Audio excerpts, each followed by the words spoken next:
A few months ago, I had likened Kerala to the cartoon character Richie Rich. Sitting on a pile of strengths, Kerala is still unable to achieve its true potential. Come to think of it, all of India seems to be a poor little rich boy, like that cartoon character. While counting the strengths of Kerala, I had mentioned its long coastline, its rich history, its incredible natural beauty, and centuries of exposure to the world. India is several multiples of all that. And yet, like Kerala, India punches way below its weight in the global arena. Of all of India's strengths, two stand out: an overflowing stock of food and an astonishing 62.5% of its people in the 15 to 64 age group, which makes India a leader in demographic dividend, which is the economic potential associated with young societies. So much food and so many youth.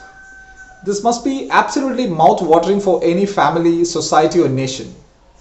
And yet, the abundance of our youth and food appear to be liabilities to us.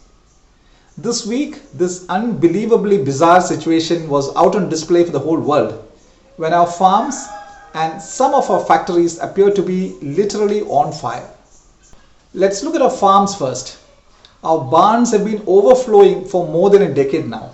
Food grain production has increased from 277 million tons in 2017-18 to 285 million tons in 2018-19 to 292 million tons in 2019-20.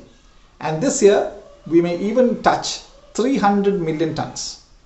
The government has almost no more money to procure any more. The Reserve Bank of India says surplus food grain management has become a major challenge. Political compulsions may not permit our leaders to tell farmers bluntly to stop production of rice, wheat, sugarcane and milk, but the reality is out there for all to see.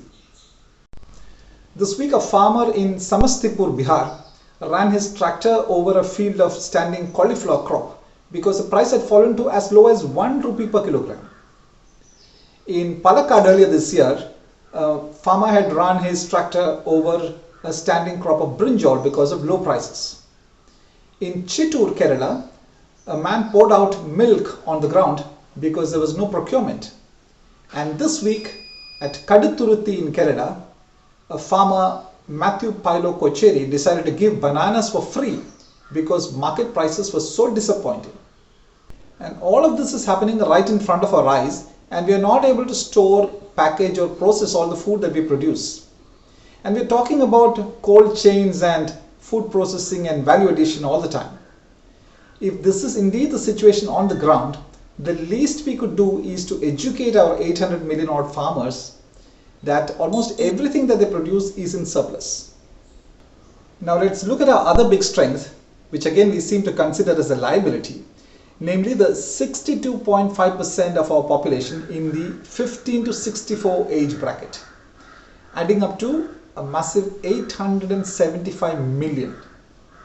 We should have been reaping the demographic dividend of such a bounty of young people. Instead, we are passing new milestones in unemployment. Last year, when the NSSO found that unemployment had hit a 45-year-old high, the federal government sought to withhold that report. COVID, of course, has worsened the job situation. In April alone, it was estimated that we lost 27 million jobs. And in all of the lockdown period, we may have lost 122 million jobs. For a better understanding of the crux of India's problem, it's good to look at the GDP breakup.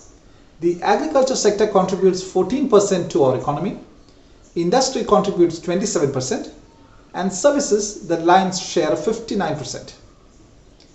It's easy to see the mismatch of 60% of people in the agriculture sector contributing only 14% to the GDP.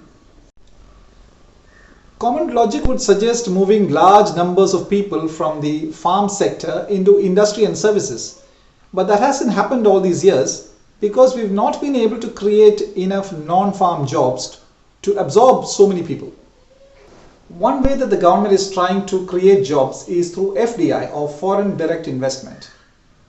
And some states like Uttar Pradesh and Madhya Pradesh feel that by making workers slave for 12 hours and taking away their benefits would attract more investment. So the vandalism and rioting in the Wistron factory near Bangalore that makes iPhones this week came as no surprise. And we are told to believe that some software glitch delayed salary payments for some 3 months. Close by at the Toyota Kirloskar motor plant, there have been intermittent strikes for a few months. What all these show is that our farms and now our factories are literally on fire owing to reckless policies. In any case, FDI is not a cure-all solution for any nation's jobs crisis. The Gulati Institute of Finance and Taxation Director Dr. K.J. Joseph says, the primary objective of FDI is not our development. We have to decide what we want and we have to get FDI at our conditions. The investor looks at how crucial we are to the global supply chain and will treat us accordingly. It is the state's responsibility to create an enabling environment for investment. The FDI is only complementary to that. In some ways, our farmers and our job-seeking youth are alike. Farmers expect subsidies to cultivate crops, and after they have grown the crops, they expect a support price, a minimum support price, and also expect the government to procure whatever they produced. Similarly, our youth expect subsidized education, and then they expect liberal valuation where everybody gets, if possible, A pluses, and then a placement. Those status quos are being increasingly challenged in the market.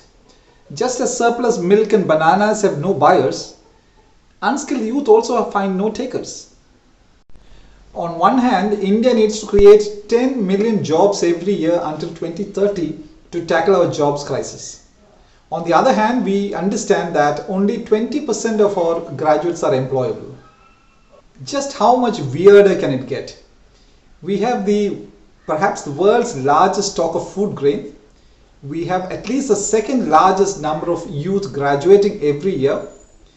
We have 1.5 million engineers alone graduating every year. And yet we have an agrarian crisis, a jobs crisis, and a development crisis. How do we tackle our twin problems of abundance? One, the government should not be enforcing unilateral decisions and provoke an already restive and dissatisfied society. Two, farmers, factory workers, or students, one has to adapt in a dynamic world. It would be truly embarrassing to say, I am rich with food and rich with human resource, so please help me. Certainly a land that had a Nalanda should be able to provide more relevant education, and a land that had an Ashoka and a Krishna Deva Raya should be able to regain the gift of good governance. Thank you.